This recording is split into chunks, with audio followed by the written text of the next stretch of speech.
Hey guys, Mr. Key here, and I have with me Asus latest ultra light Zenbook. It's the Zenbook 14, and Asus claims that this is the world's most compact 14-inch laptop.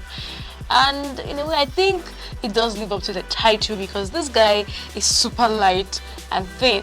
So guys, I've got the royal blue variant, which is like a pretty unique color. But yeah, moving to the screen and display. And like I said, it's a 14-inch screen on a chassis that would normally hold a 13-inch screen. So basically, it's a bigger screen for a smaller footprint. Now the screen is full HD and it supports 97% of the Adobe sRGB color space. So colors really look good on it, especially for a mini laptop. Now guys, bear in mind that this model is touchscreen enabled, which is kind of expected, but there are options for non-touch models. Now moving on to the keyboard, and I must say that it is quite pleasant to use. Now the layout is sensible and typing on this guy is effortless thanks to the good amount of travel.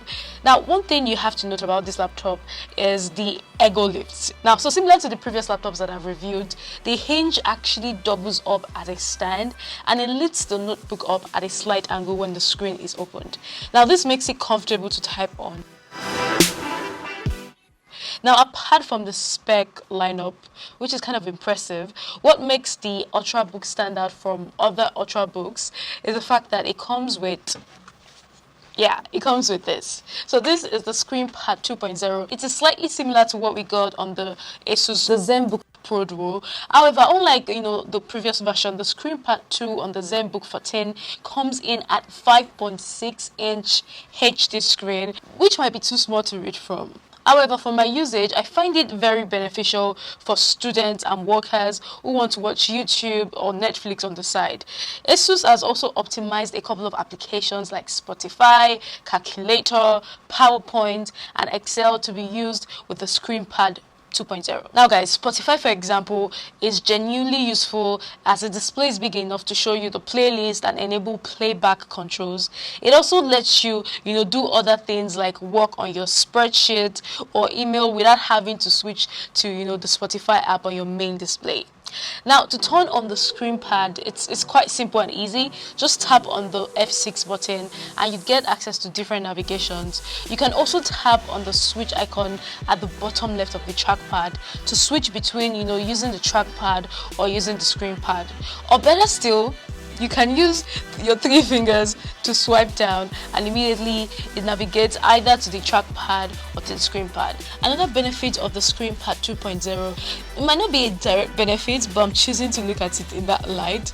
And yeah, it has to do with the trackpad. So guys, as a result of the ScreenPad 2.0, the trackpad is now larger and wider than a normal size trackpad, and this can be an advantage for navigation and pointer traveling.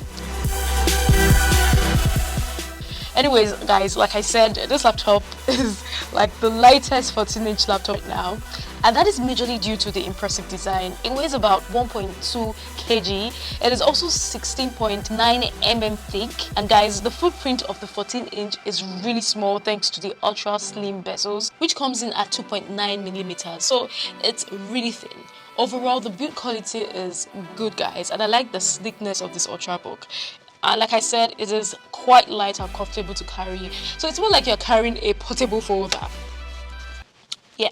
Now let's talk about the performance. And this variant comes with an Intel Core i7 10th Gen CPU, 16 gigs of RAM, 512 gigs of SSD storage. You can also get the 1TB version. Of course, it's going to cost you more. Now with these specifications, I was not surprised that it blazed through all my office work. As a matter of fact, this laptop is powerful enough to handle simple PC tasks confidently.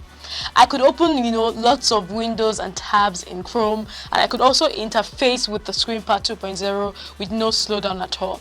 So I think I can safely say that this guy is perfect for day-to-day work, entertainment, and even, multimedia purposes.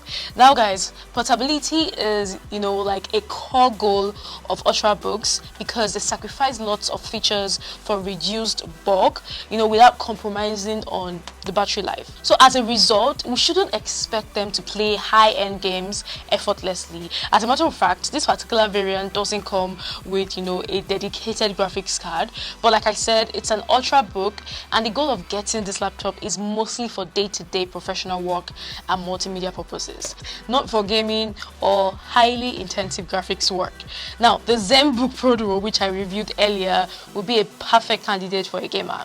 Now guys, on that note, one of the major strengths of the Zenbook series is, of course, yeah, you got it right, the multitasking ability created by the ScreenPad 2.0, and it's no different with the Zenbook 14. Although it's small, but I still was able to do a couple of things here and there. So we're getting all of these ports, which include a micro SD card reader and a DC charging port. Now here's the thing, I feel that Asus could have just gone with a USB-C charging port. I mean, that is the trend. And yeah, they could have also used the standard SD card reader rather than the one that we have. But it is what it is, and even though I have all of these misgivings, I think Asus has provided us with, all the ports that we might need for effective work. And speaking about ports and charges and all of that, I was able to charge this guy with a 60 watts charger in about 2 hours, 30 minutes while in use, guys. And yeah, given the fact that the Asus Zenbook 14 is powered by 50 watts charger. By the way, Asus claims that it can get you about 12.3 hours of battery life, and yeah, during my usage I felt the screen pad heavily ate into my battery life, although that can be minimized by turning it off using F6. So for casual use, I was able to get about 8 hours plus of use, and gaming saw me getting about 58 minutes. Now moving on from that to security, and you have an advanced IR camera which supports Windows Hello with face login. Now the face login is really smooth and it makes login much easier as expected, but something in me is wishing that they had included a fingerprint reader. Now guys, once again, the Zenbook 14 comes with the Harman Kardon certified speakers. However, it is bottom facing, and I notice it's not the loudest, but the quality of the speakers is really good with good clarity. So in summary, right, the Zenbook 14 is a smart looking and compact Windows laptop with an interesting selling point in the form of the ScreenPad Plus. And of course, there's the weight and the aesthetics, making it ideal for student, office work, and of course, lifestyle use. I do wish they had included a fingerprint reader, a USB-C charging port, and a standard SD card reader. However, at a price tag of about 495,000 naira, would you want to get this guy? Let me know in the comment box, and don't forget to like, share, subscribe, all that good stuff, and I'll see you in the next one.